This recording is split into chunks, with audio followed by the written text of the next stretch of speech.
حاصل کرنے کے تم قابل ہو جاؤ، کیونکہ قرآن اللہ کا کلام ہے، اللہ کی صفت ہے، یہ ہدایت ہے، یہ بیان ہے، یہ بلاغ ہے، یہ شفا ہے، یہ رحمت ہے، یہ تذکرہ ہے، یہ قول فیصل ہے۔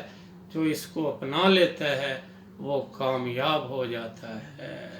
اللہ اس کلام کے ذریعے قوموں کو عروج عطا فرماتے ہیں، اور جو اسے چھوڑ دیں وہ پستی میں گر جاتے ہیں۔ ان اللہ یرفع بہذا الکتاب اقواما ویضع بہ آخرین۔ اللہ اس کے ساتھ قوموں کو عروج عطا فرماتے ہیں، اور جو اس کو چھوڑ دیتے ہیں وہ ذلت سے دوچار ہو جاتے ہیں۔ وہ زمانے میں معزز تھے مسلمان ہو کر، تم خوار ہوئے تارک قرآن ہو کر۔ تو اصل چیز قرآن پاک کی طرف توجہ دلانا اور قرآن پاک پر عمل پیرا ہونے کے قابل بنانے کے لیے اللہ تعالیٰ نے یہ ٹریننگ رکھی ہے، یہ ورکشاپ رکھی ہے، اور انسانوں پر کمال لطف و فضل فرماتے ہوئے اللہ نے اس ٹریننگ کا بھی اجر و ثواب بے پناہ رکھا ہوا ہے۔ قرآن پاک اللہ کا کلام ہے، اللہ کی صفت ہے۔ اللہ تعالیٰ کو ہر چیز سے زیادہ عزیز یہ کتاب ہے۔ القرآن افضل الی اللہ من السماوات والارض وما بینہن۔ قرآن اللہ تعالیٰ کو زمین و آسمان اور جو کچھ بھی اس کے اندر ہے اس سب سے زیادہ عزیز ہے۔ تو محترم ناظرین، جن لوگوں نے روزے ایمان اور احتساب کے ساتھ رکھے ہیں، تراویحاں پڑھی ہیں، اور اس مہینے کے لمحات سے بھرپور فائدہ اٹھایا ہے اور بڑے احسن طریقے سے یہ ورکشاپ کی ہے، وہ اس رمضان المبارک کے آخری دنوں میں کچھ رنجیدہ نظر آتے ہیں اور اس کی فراقت میں نظمیں پڑھتے اور سنتے دکھائی دیتے ہیں۔ تو محترم ناظرین، پریشان ہونے کی ضرورت نہیں ہے۔ اگر ہم نے اس ماہ مقدس کا احترام کیا ہے اور اس ٹریننگ کو صحیح طور پر لے لیا ہے تو اب ہمیں اس ٹریننگ کے مقصد کی طرف آنا چاہیے۔ اگر ہم نے اس کے مقصد کو اپنا لیا تو پھر ہماری زندگی کے تمام لمحات اسی طرز کے فیض و برکات سے بھر جائیں گے۔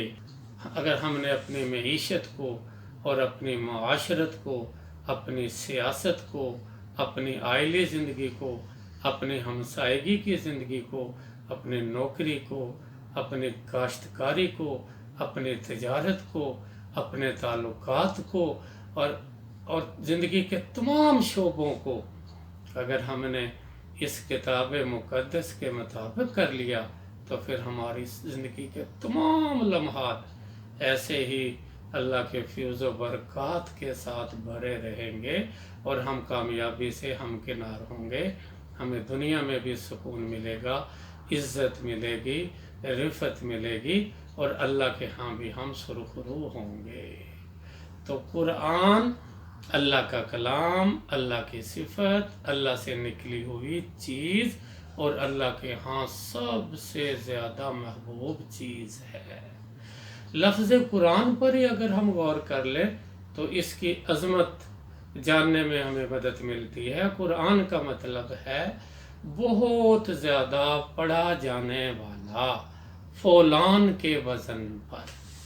اب قرآن پاک کتنا زیادہ پڑھا جانے والا ہے اور کتنا معزز اور محترم ہے، اس کا اندازہ آپ اس بات سے لگائیں کہ اللہ پاک نے کلام پاک کی خود تلاوت فرمائی ہے۔ سب سے پہلے قاری قرآن پاک کے خود اللہ تعالیٰ ہیں۔ اور کب اللہ تعالیٰ نے یہ کام کیا؟ حضرت ابو ہریرہ رضی اللہ تعالیٰ عنہ سے روایت ہے، ان ابی ہریرہ رضی اللہ تعالیٰ عنہ قال قال رسول اللہ صلی اللہ علیہ وسلم ان اللہ قرأ طٰہٰ و یاسین قبل ان یخلق السماوات والارض ب1000 عام۔ اللہ تعالیٰ نے زمین و آسمان کی پیدائش سے 1000 سال پہلے سورہ طٰہٰ اور سورہ یاسین تلاوت فرمائی اپنی شان کے مطابق۔ تو اس سے اندازہ لگائیں کہ زمین و آسمان کی پیدائش سے بھی 1000 سال پہلے، اور وہاں کے سال کتنے بڑے ہیں، جن کو قرآن پاک میں 1000 سال کا دن بھی کہا گیا ہے، 50,000 سال کا دن بھی اللہ تعالیٰ نے فرمایا ہوا ہے۔ تو اتنا عرصہ قبل اللہ کا قرآن پاک پڑھنا اور فرشتوں کا قرآن پاک سننا اس قرآن کی عظمت کا منہ بولتا ثبوت ہے۔ اور جب فرشتوں نے یہ چیز سنی تو کتنا مزہ آیا ہوگا ان کو کہ کلام کے خالق نے، سروں کے خالق نے، خوبصورتی کے خالق نے کتنی خوبصورتی کے ساتھ اور کتنی پیاری لے اور ردھم کے ساتھ تلاوت فرمائی ہوگی۔ اسی حدیث مبارکہ میں ہے کہ فَلَمَّا سَمِعَتِ الْمَلَائِكَةُ الْقُرْآنَ، کہ جیسے ہی ملائکہ نے یہ قرآن سنا، قالت، تو کہا، طُوبَىٰ لِأُمَّةٍ يُنزَلُ هَٰذَا عَلَيْهَا، خوشحالی ہو، خوشخبری ہو، خوش بختی ہے، کامیابی ہے اس امت کے لیے جس پر یہ نازل کیا جائے گا۔ وَطُوبَىٰ لِأَجْوَافٍ تَحْمِلُ هَٰذَا، اور وہ سینے کتنے مقدس بابرکت ہوں گے جن پر جو اس کو یاد رکھیں گے، جو اسے محفوظ رکھیں گے۔ وَطُوبَىٰ لِأَلْسِنَةٍ يَتَكَلَّمُ بِهَٰذَا، اور وہ زبانیں کتنے مبارک ہوں گی جو اس کی تلاوت کریں گی۔ تو یہ اتنا متبرک کلام ہے اور اتنا عرصہ پہلے کا لکھا ہوا قرآن پاک ہے۔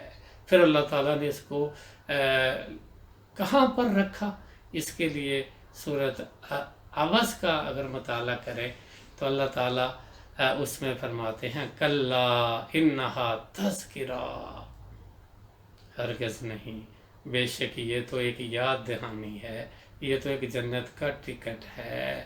فمن شاء ذکرہ، جس کا جی چاہے اس سے نصیحت حاصل کر لے۔ فی صحف مکرمۃ مرفوعۃ مطہرہ، یہ تو ایسے صحف میں درج ہے جو مکرمہ ہیں، یعنی انتہائی معزز ترین، مرفوع بلند ترین، مطہرہ پاک ترین، ایسے صحف میں درج ہے۔ اور کن کے ہاتھوں میں ہے؟ بِأَيْدِي سَفَرَةٍ كِرَامٍ بَرَرَةٍ، اور جن فرشتوں کے یہ ہاتھوں میں ہے وہ کرام ہیں، یعنی انتہائی معزز ترین، بررہ نیک ترین، اعلیٰ ترین فرشتوں کے ہاتھوں میں ہے۔ اور ان ہاتھوں سے ہوتا ہوا یہ لوح محفوظ، انہو لقرآن مجید فی لوح محفوظ، اور لوح محفوظ میں یہ رکھا گیا، پھر لوح محفوظ سے یہ آسمان دنیا پہ لایا گیا، اور جس چیز میں یہ آتا گیا، جو چیز اس کے ساتھ ملتی گئی وہ متبرک، بابرکت اور معزز ہوتی چلی گئی۔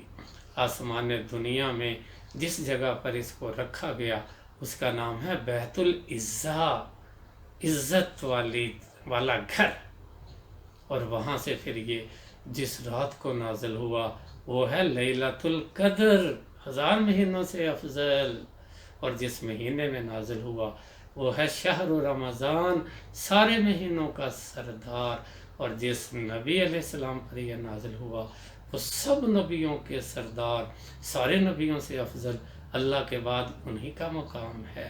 اور جس امت پر یہ نازل ہوا وہ اگر اس کو قدر کرنے والی بن جائے تو سب امتوں سے افضل، اور جس گھر میں یہ پڑھا جاتا ہے وہ گھر آسمان والوں کو ایسے چمکتا دکھائی دیتا ہے جیسے زمین والوں کو چمکتا ہوا آسمان اور ستارے نظر آتے ہیں، اور جو قوم اس کو اپنا لے وہ بلند ہو جاتی ہے، جو اس کو چھوڑ دے وہ پست ہو جاتی ہے۔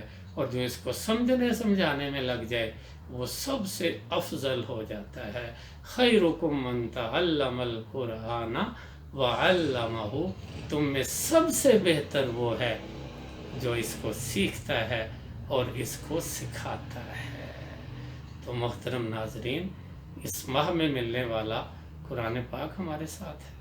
سارا سال ہم اس کو اگر اپنائیں گے، اس کو پڑھیں گے، پڑھائیں گے، غور و خوض کریں گے اور زندگی کے سارے شعبوں میں لائیں گے تو انشاءاللہ ہمیں رمضان سے بھی زیادہ فیض و برکات اللہ تعالیٰ عطا فرماتے رہیں گے۔ تو گرامر کے لحاظ سے، عربی لغت کے لحاظ سے یہ بھی بات ہمیں ملتی ہے کہ قرآن کا لفظ بنا ہے کرن سے۔ کرن کا مطلب ہوتا ہے جڑا ہوا ہونا۔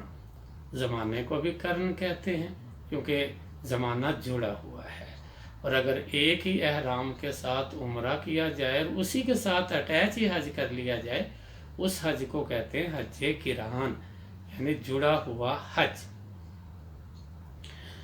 تو قرآن کو قرآن کیوں کہتے ہیں؟ کہ قرآن ایک ایسی رسی ہے کہ جس کا ایک سرا اللہ کے پاس ہے اور دوسرا سرا بندے کے پاس ہے۔ جو بندہ اس رسی کو پکڑ لیتا ہے وہ اللہ کے ساتھ جڑ جاتا ہے، وہ اپنے خالق، مالک، رازق کے ساتھ جڑ جاتا ہے، اور جو اس کو چھوڑ دیتا ہے وہ اپنے خالق سے ٹوٹ جاتا ہے، کٹ جاتا ہے۔ تو اللہ تعالی ہمیں قرآن کے ساتھ جڑنے کی توفیق عطا فرمائے اور اسے اپنی زندگی میں اپنانے کی توفیق عطا فرمائے اور ہمیں ایک چلتا پھرتا قرآن بننے کی توفیق عطا فرمائے۔ اسی طریقے سے اہل لغت یہ بھی کہتے ہیں کہ قرآن کا لفظ بنا ہے کرائن سے۔ کرائن کا مطلب ہوتا ہے عجائبات، کمالات، علوم و فنون، کہ قرآن جو ہے یہ تمام علوم کا منبع ہے۔ جمیع العلم فی القرآن ولیکن تکاثر عنہ افہام الرجال، سارے علوم قرآن میں ہیں لیکن لوگوں کی فہمیں جو ہیں وہ اس سے قاصر ہیں، لوگ اس پہ غور و خوض نہیں کر رہے، جو اس پہ غور و خوض کرتے ہیں وہ پا لیتے ہیں۔ تو جو بندہ اس کو سمجھ کے پڑھتا ہے تو میتھ کا ماہر بھی سر دھنتا ہے کہ کیا بات ہے اس کی۔ کیمسٹری کا ماہر اس کو پڑھے تو اس کی کیمسٹری پہ غور کرتا رہتا ہے، بیالوجی کا ماہر پڑھے تو اس میں بیالوجی سے متعلقہ آیات پر غور کر کے سر دھنتا رہتا ہے۔ اسی طریقے سے اسٹرانومی والا، بوٹنی والا، مختلف علوم والا، ایون کہ سروں کا ماہر جب اس کی لے پر، اس کے ردھم پر اور قرآن کی موسیقی پہ غور کرتا ہے تو یہ کہے بغیر نہیں رہ سکتا کہ ھذا کلام ربی، یہ میرے رب کا کلام ہے، یہ سروں کے خالق کا کلام ہے۔ اس جیسا ردھم، اس جیسی لے، اس جیسی موسیقی کہیں نہیں پائی جاتی۔ فرانس کا ایک بہت بڑا موسیقار، دنیا میں معلوم ساری دھنوں کا واقف، جب قرآن پاک کی تلاوت سنتا ہے تو بے ساختہ پکار اٹھتا ہے، بھی یہ دھن تو کسی انسان کی بنائی ہوئی نہیں لگتی۔ قرآن پاک کا مطالعہ کرتا ہے، عربک سیکھتا ہے، مسلم ہو جاتا ہے اور قرآن کو انجوائے کرتا ہے اور قرآن پاک کی لے اور ردم میں کھو جاتا ہے۔ تو قرآن پاک سارے علوم کا مرکز ہے۔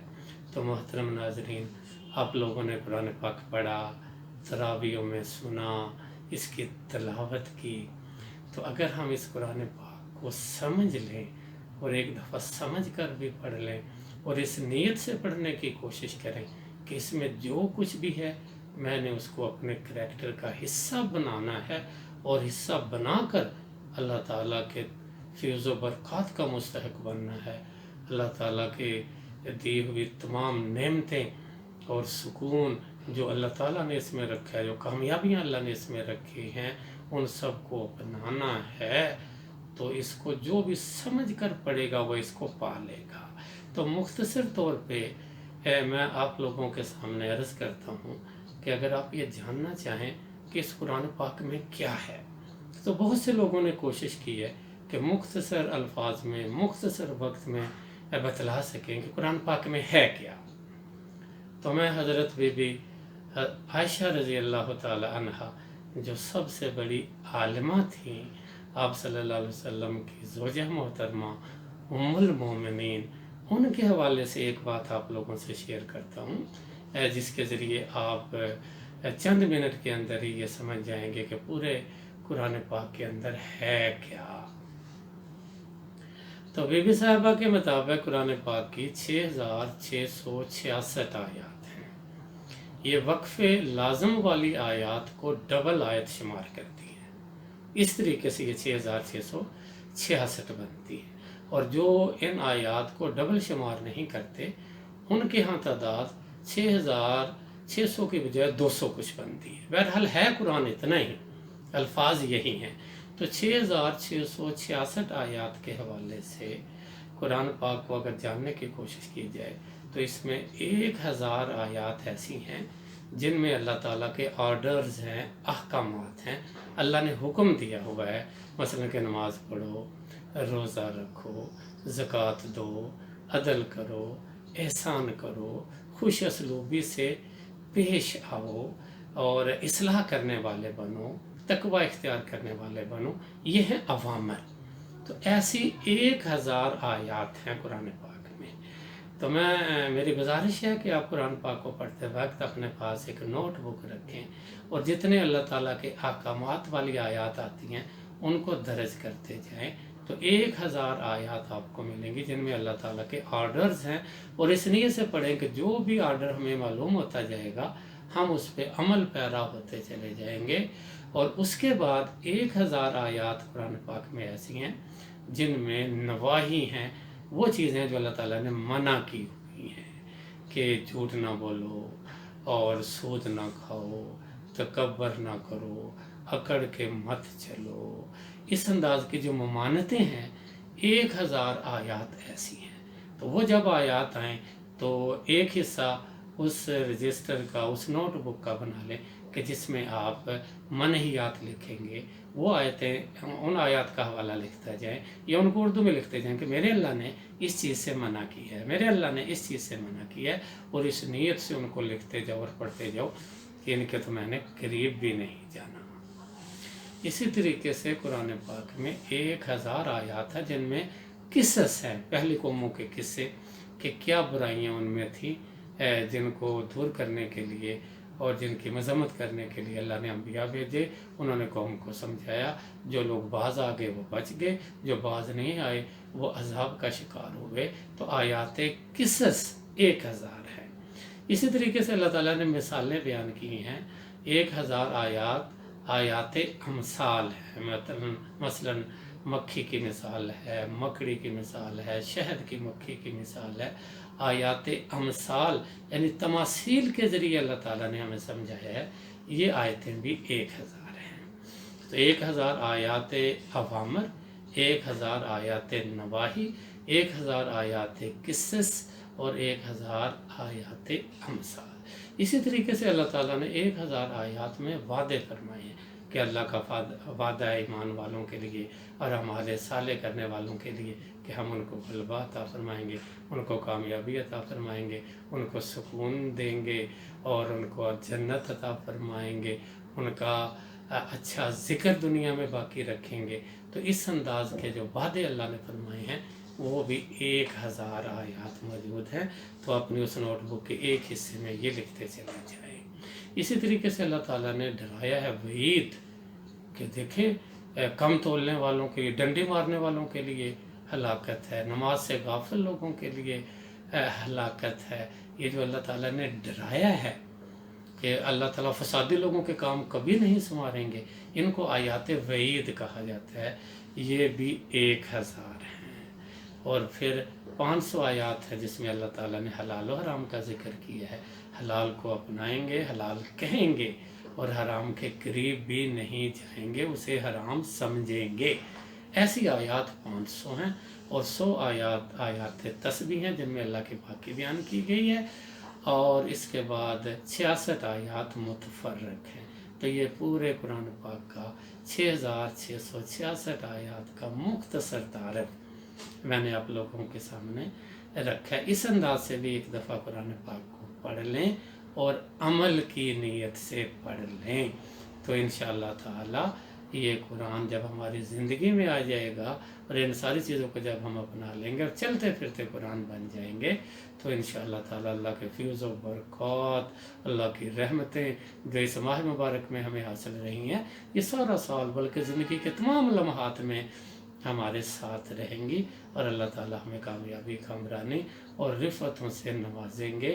اسی انداز میں اگر پوری امت مسلمہ قرآن پاک کو اپنانے والی بن جائے اور اس کو اپنا کر پھر اس کو اسی کے بتائے ہوئے طریقے کے مطابق آگے پھیلانے والی بن جائے، 5.5 ارب غیر مسلموں تک بھی اس کو پہنچانے والی بن جائے، تو پھر ہم اس کا حق ادا کرنے والے بن جائیں گے۔ پھر یہ قرآن پاک ہماری سفارش کرے گا، آخرت میں بھی ہمارے کام آئے گا اور ہمیں جنت میں پہنچانے کا سبب بنے گا اور عذاب قبر سے بچانے کا سبب بنے گا۔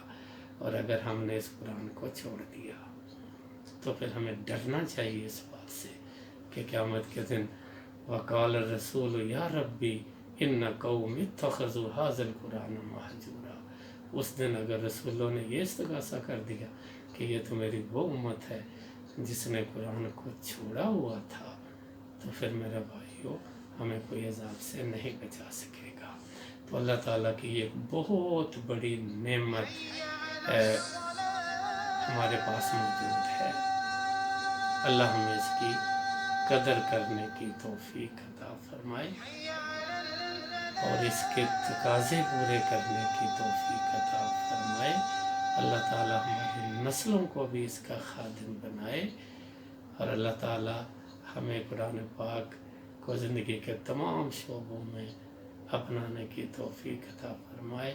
وآخر دعوانا ان الحمد للہ رب العالمین۔